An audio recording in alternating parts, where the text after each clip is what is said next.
Assalamualaikum warahmatullahi wabarakatuh. Alhamdulillah malam yang bahagia. Grogi ya.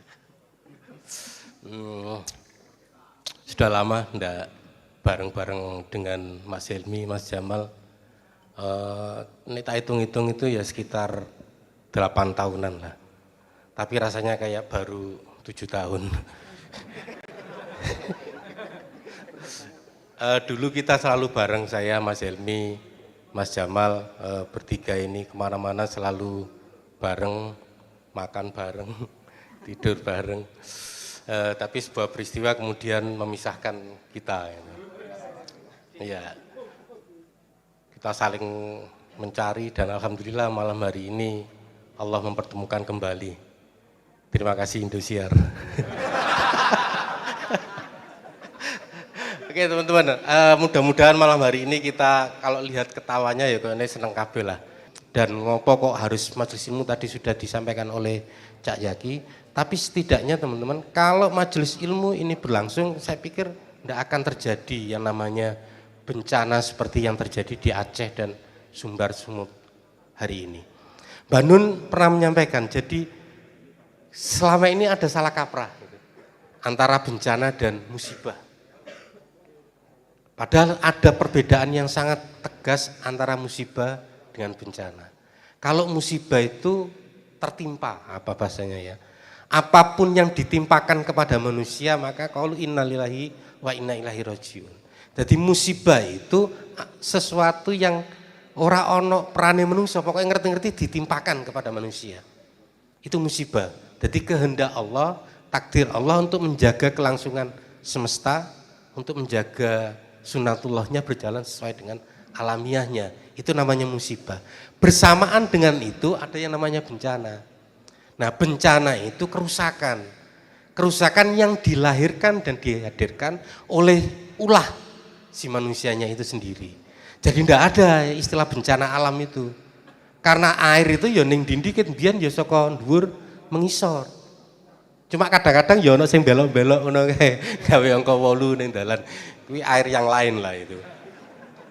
Tapi kalau air yang sunatullah itu ya mengalir dari atas ke bawah. Jadi ini hutan digelunduli, kemudian airnya terjun meluncur ke bawah dan membawa gelondongan kayu, itu bukan bencana alam, tapi itu bencana kabinet.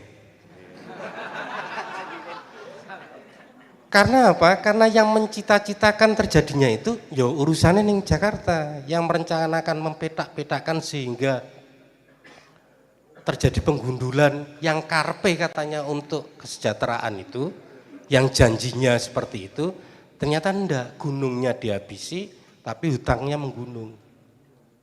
Pohon bukan hanya ditebang, pohonnya sampai seakar-akare digeruk. Nah, apakah itu masyarakat Aceh dan Sumatera yang melakukan? Ya ora iso seakeh kuwi lah, ora seganas kuwi lah. Nah, ini yang kemudian ditegaskan oleh Allah bahwa kerusakan itu akibat keserakahan. Jadi kalau yang terjadi di Aceh, Sumatera Utara, Sumatera Barat hari ini itu bukan musibah, bukan bencana yang dilahirkan oleh alam, bukan alam memberikan bencana, ora. Balik lagi itu bencananya pemerintah gitu ya. Karena pemerintah yang menjadikan itu terjadi bencana.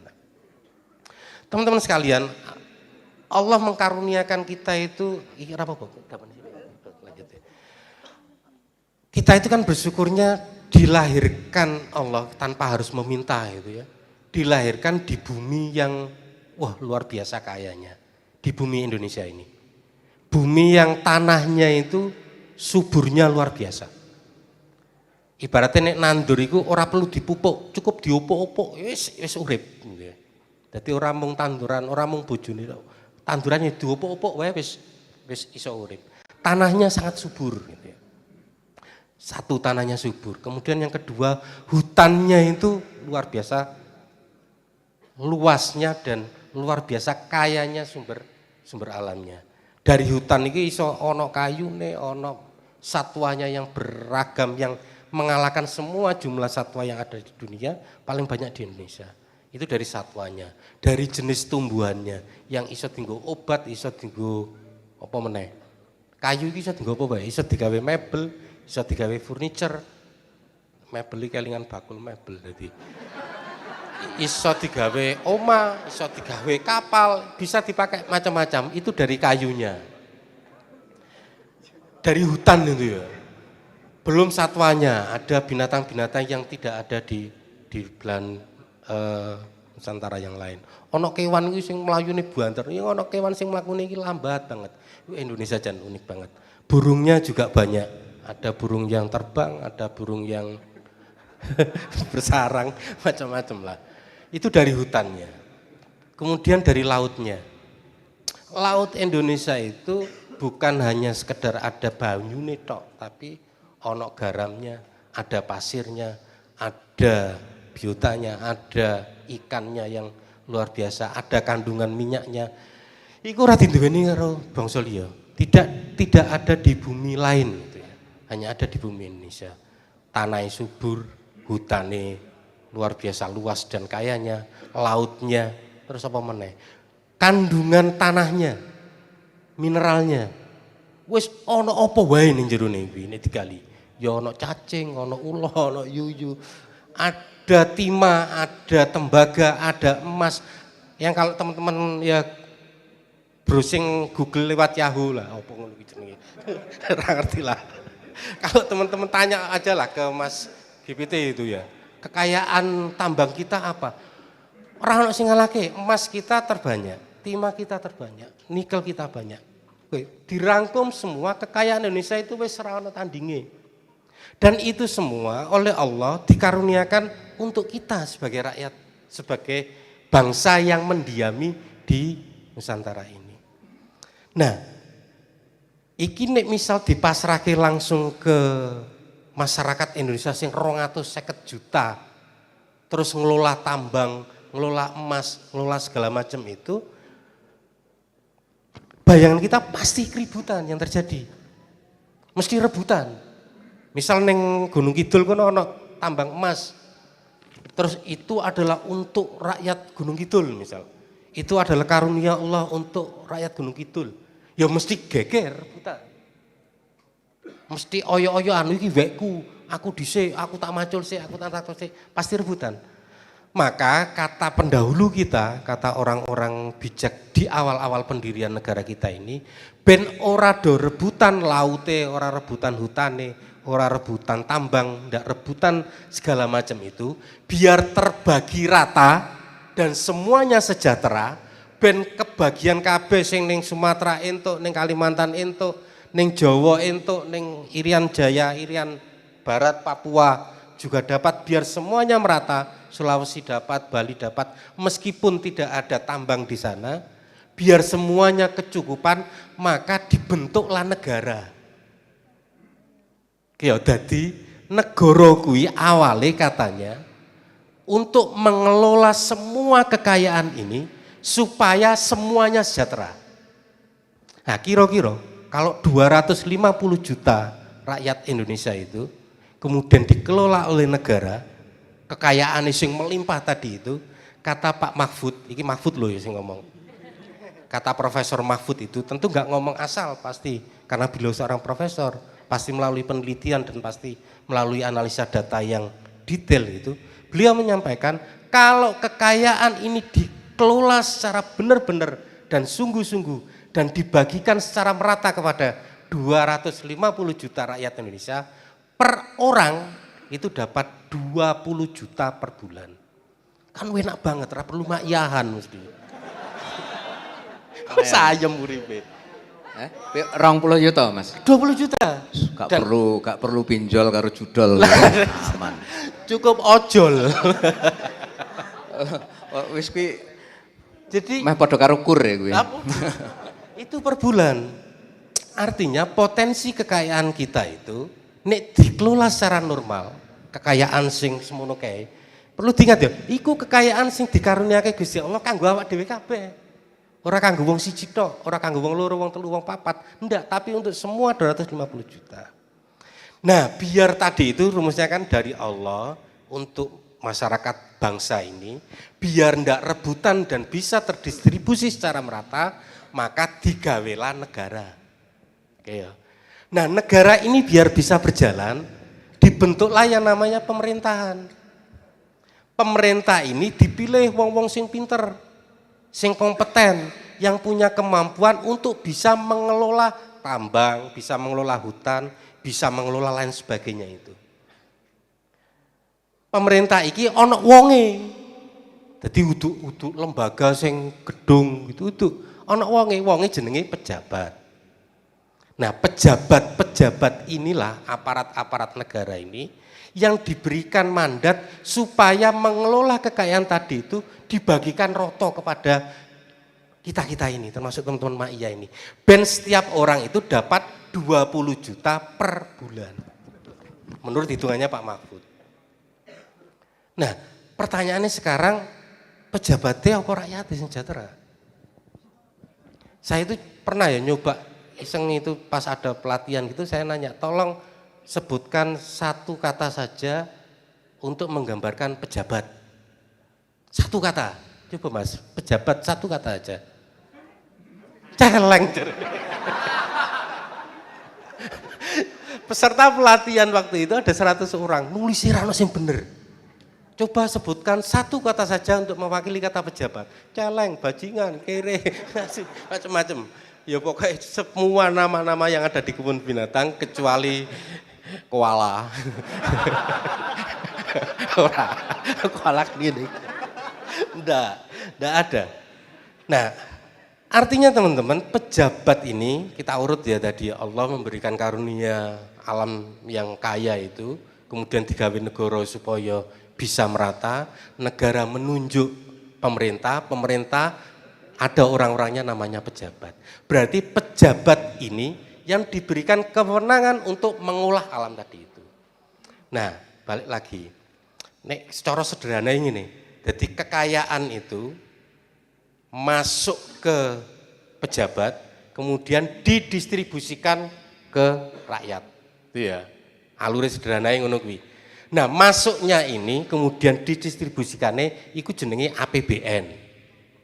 APBN itu anggaran pendapatan belanja negara.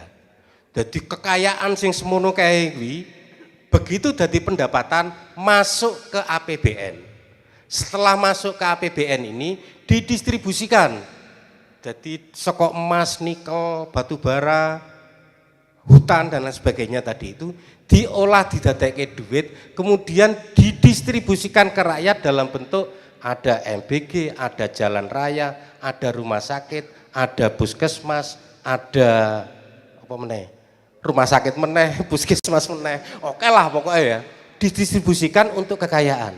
Jadi cetha ya masuke ya, kekayaan dikelola masuk ke APBN, diolah, dibagi-bagikan melalui fasilitas kesejahteraan. Nah, ini berdasarkan data juga katanya Pak Safri Samsudin kemarin di Unhas bilang kekayaan yang ada yang melimpah itu saat ini yang masuk ke APBN itu hanya 20%-nya saja. Yang 80%-nya jadi martabak gitu ya. Yang 80%-nya ini enggak tahu rakyat kemana. 80% inilah yang kemudian menjadi ongkos politik untuk melanggengkan kekuasaan supaya bisa mengeruk tadi itu lagi. Utawa lah cerita nih, kita enggak bahas itu. Kita bahas alurnya saja tadi itu. Jadi yang masuk dari kekayaan, anggaplah kekayaan kita itu 10 juta itu ya, kekayaan Indonesia itu. Begitu masuk ke APBN itu tinggal 2 juta. Jadi yang 10 juta tadi itu begitu diolah tambangnya, ditebang hutannya, digali lautnya dan lain sebagainya, diambil semua kekayaannya itu, begitu masuk neng kas negara jadi APBN itu tinggal 2 juta. Nah yang 2 juta inilah yang kemudian dijadikan jalan raya, dijadikan puskesmas, dijadikan semua fasilitas publik hari ini, yang kemudian ternyata 2 juta ini begitu didistribusi ya orang 2 juta nyampe ning rakyat, tinggal 1 juta. Nah inilah yang kemudian disebut korupsi. Jadi sing diarani korupsi iki mung 1 juta iki mau tok. Yang 8 juta tadi itu embo. Itu bukan korupsi katanya, karena memang belum tercatat sebagai pemasukan negara. Nah sing jenenge oligarki kuwi cah ya sing 8 juta iki mau. Itu ndak akan tersentuh. Mergo ya wis padha wae antarane sing ngerampok karo sing nyekel rampok. Sing nyolong karo sing kudune nyekel sing nyolong kuwi dadi siji gitu ya. Saya ndak nyebut nama gitu ya, tapi yo piye yo. Kok rasanya pengen nyebut gitu. Nah, yang 1 juta tadi itu, tadi kan 10 juta ya, masuk tinggal 2 juta, 8 juta itu wis dipek ning awal wisan. Kowe ora ngerti wisan. Wis iki mbuh digawa ning ndi ora ngerti. Nah, tinggal 2 juta begitu disampaikan ke masyarakat tinggal 1 juta. Yang menurut data KPK, bukan KPK, data ICW itu sepanjang 10 tahun pemerintahan JKW, inisial loh ya, aku nyebut. Sepanjang pemerintahannya JKW itu, selama 10 tahun, ini data resmi yang dipublish oleh ICW itu, angka korupsi kita mencapai 4.200 sekian. Bukan, kasus. Jumlah kasusnya itu 4.200 sekian, selama 10 tahun. Saya coba hitungan, 10 tahun, setahun ini berapa? 305 dino ya. Nek 10 tahun berarti pirang dino? 3.650 dino. 10 tahun itu hanya 3.650 hari. Lah korupsi ini lho 4.200. Lah kok akeh? Berarti saben dino kuwi ana 1, piro iki wong korupsi itu. Nah, itu baru yang 1 juta. Nah, kira-kira gambaran ini loh teman-teman yang terjadi atas negara kita. Apakah kita kemudian akan apa istilah ngono kuwi? Berontak. Revolusi, yang kose, revolusi wong wingi ya karepe ngono wingi kuwi, pingine. Nek begitu budal udan ra sida lah. Ketemu karo Caca piye masih do revolusi ora udan ya. Ana kanca sing nekat budal ya mung di WA karo bojone, Mas gas entek balik. Ra sida revolusi. Tapi setidaknya kita tahu teman-teman bagaimana seharusnya kita itu nggak mungkin wong negara kayanya seperti ini kok rakyatnya sampai ono kekurangan dan sampai dapat MBG itu kan lucu tuh. Mestinya kan tanpa harus MBG wong wis kaya kok. Nah persoalannya hari ini ya kayak tadi itu yang 10 juta tinggal 2 juta, yang 2 juta iki wis dipangan. Nah, jadi yang disebut korupsi itu hanya yang 1 juta tadi itu. Sing gubernur, sing bupati, sing camat, sing kepala desa, sing RT. RT ora sampai lah, ini RT korupsi apa? Iuran bulanan paling 500. Saya itu 8 tahun jadi ketua RT itu ya, ning Jogja alhamdulillah gajinya tinggi, 500.000 setahun. Iya bener itu, dapat 500.000, enggak dapat bengkok. Dapatnya bohong kok. Itu apa mau ya? Artinya teman-teman yang kita tahu bahwa hari ini orang atau kelompok orang yang diamanati oleh kita semua dari 250 juta tadi itu, kita enggak menyebut bahwa mereka yang menyengsarakan. Neng kira-kira kalau Pak Mahfud bohong berarti Pak Mahfud yang salah. 20 juta loh kudune. Berarti nek nuntut ngono ya harusnya kita 20 juta. Apakah kemudian itu kok iki ora kerja keras? Wes macam-macam lah. Kalau kemarin saya menyimpulkan dengan teman-teman yang diskusi itu, nek Pak Toto juga sering menyampaikan ke kita, orang Indonesia miskin. Gini, orang miskin itu kan ada banyak sebab. Ada yang menyebut bahwa miskin itu karena bodoh. Miskin itu karena nggak punya keahlian.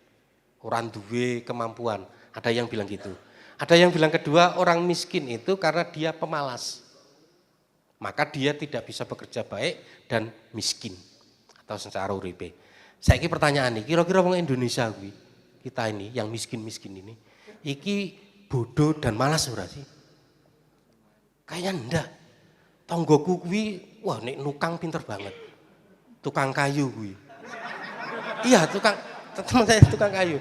Salah satu teknologi yang dia temukan itu teknologi tembus tembok. Jendela bentuknya. Jadi bisa tembus tembok. Teknologi kayu itu. punya keahlian orang kita itu, masyarakat kita. Juga nggak bodoh, juga nggak malas. Rino wengi lah nyambut gawe, awan nyambut gawe, wengi ngitung, ngeramal. Kan siang malam, nek ora pinter ra iso lho ngeramal kuwi. Pandai dan tidak pemalas, tapi kok miskin. Berarti ada yang ketiga. Orang tidak bisa makan itu, orang lapar itu ya. Orang lapar itu kan katanya karena tidak makan. Tidak makan itu ada dua sebab, karena sengaja dia tidak makan karena puasa, yang kedua karena tidak ada yang dimakan. Nah, orang miskin yang kita alami itu tidak bisa makan bukan karena malas dan bukan karena bodoh, tapi jatah makan kita diambil orang. Jadi yang memiskinkan kita itu bukan kebodohan dan kemalasan, yang memiskinkan kita adalah negara. Mergo rumusi mau kuwi. Harusnya kaya ning dadi miskin. Dimiskinkan oleh siapa? Oleh pejabat. Jadi kesimpulannya wis semau-maumu pejabat miskinkan kita, aku ora apa-apa.